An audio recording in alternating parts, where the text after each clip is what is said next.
Indeks harga saham gabungan ditutup melemah tipis 0,03% ke level 7.888 pada akhir perdagangan sesi pertama Jumat 22 Agustus 2025. 7 indeks sektoral menguat sedangkan 4 indeks sektoral lainnya masuk zona merah. Dikutip dalam Keterbukaan Informasi Bursa Efek Indonesia, PT Barito Pasifik Tbk atau BRPT David Kosashi mengatakan, perseroan resmi menaikkan 2 perjanjian pendanaan dengan BRI di 21 Agustus 2025, yaitu perjanjian fasilitas kredit berjangka dan perjanjian fasilitas forex lain.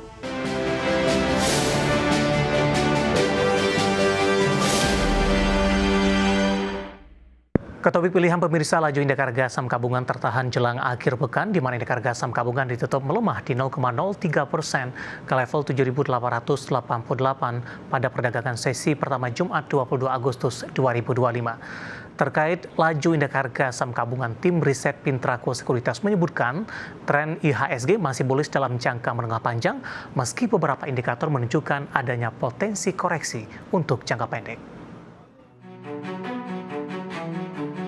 Indeks harga saham gabungan ditutup melemah tipis 0,03% ke level 7.888 pada akhir perdagangan sesi pertama Jumat 22 Agustus 2025. 7 indeks sektoral menguat sedangkan 4 indeks sektoral lainnya masuk zona merah.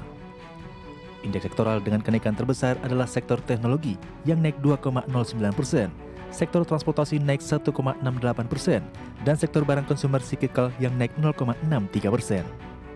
Sedangkan indeks sektoral dengan pelemahan terdalam adalah sektor kesehatan, energi, dan sektor barang konsumen non-siklikal.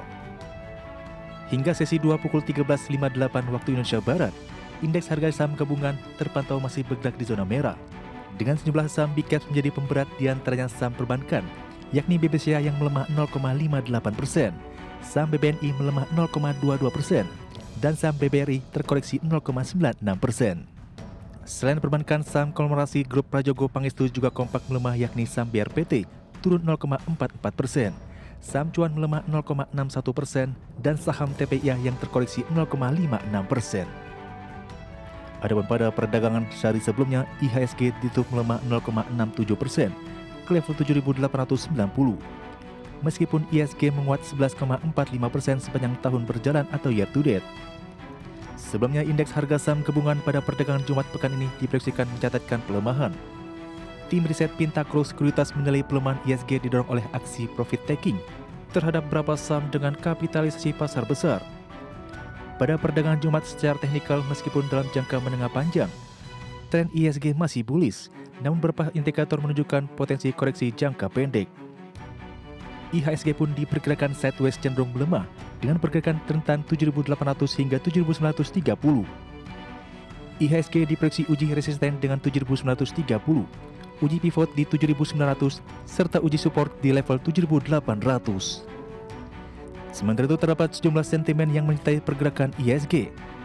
Dari dalam negeri, defisit neraca transaksi berjalan Indonesia pada kuartal 2 2025 mencapai 3 miliar dolar Amerika Serikat. Namun relatif sama dibandingkan dengan kuartal 2 tahun 2024. Sementara itu, sentimen lainnya datang dari internasional, di mana pasar global akan menantikan pidato Ketua The Fed Jerome Powell pada simposium di Jackson Hole yang dijadwalkan akan dilaksanakan hari Jumat pekan ini. Berbagai sumber untuk IDXNO.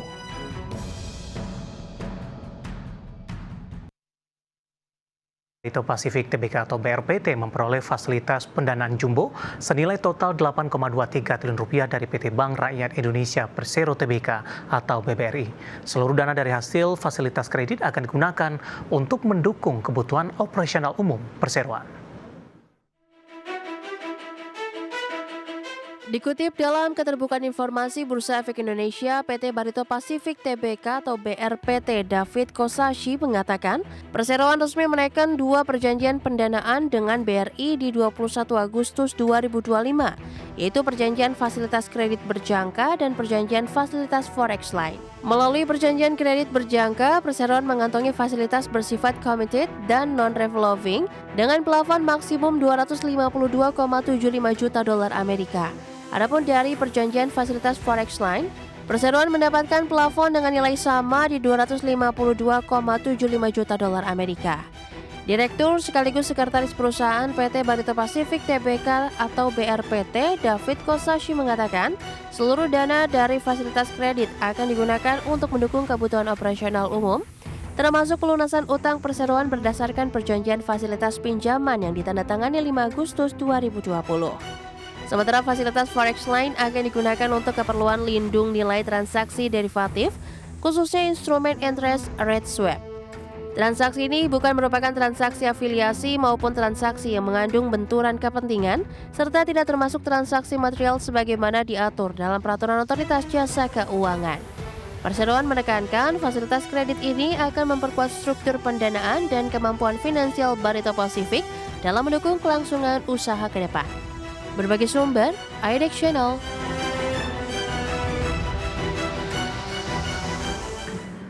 Secara teknikal di sepanjang perdagangan hari ini saham BRPT mengalami konsolidasi hampir mirip dengan pergerakan indeks harga saham gabungan beberapa kali bergerak di zona hijau, namun di beberapa menit jelang penutupan sesi kedua hari ini berbalik kembali ke zona merah dan menyentuh level intraday terendahnya di sepanjang perdagangan hari ini.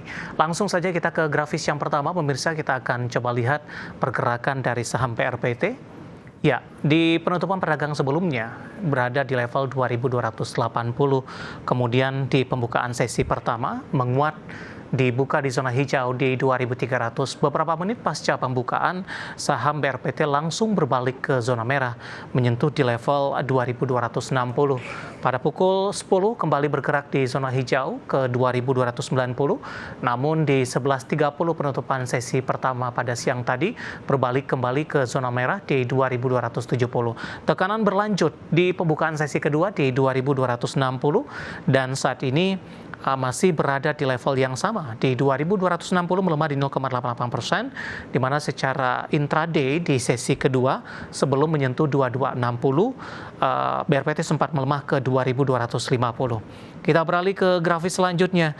Pergerakan saham BRPT dalam 6 bulan terakhir, pemirsa, sudah mengalami kenaikan yang sangat signifikan, terutama semenjak tertekan dalam di perdagangan April ketika trading halt terjadi. Di perdagangan 18 Maret, saham dari BRPT ini bergerak di level 655, April tertekan ke 600. Mei, Juni, Juli, dan Agustus mengalami kenaikan yang sangat signifikan dan sudah berada di level 2.600-an, pemirsa. Dan 2690 merupakan intraday tertinggi 6 bulan terakhir, dan di perdagangan Agustus lebih cenderung tertekan ini. Lebih cenderung melemah dan sudah meninggalkan level 2.600-an. Dari sisi valuasi, dengan beberapa indikator yang ada, kita akan coba lihat dari sisi price to earning ratio-nya atau PER di 12.14 kali, PSR-nya di 2.03 kali, PBV-nya di 5.86 kali, dan PCFR-nya minus di 130.67 kali. Kombinasi secara fundamental, teknikal, dan juga dari sisi valuasi, dan semoga bisa menjadi salah satu referensi untuk Anda.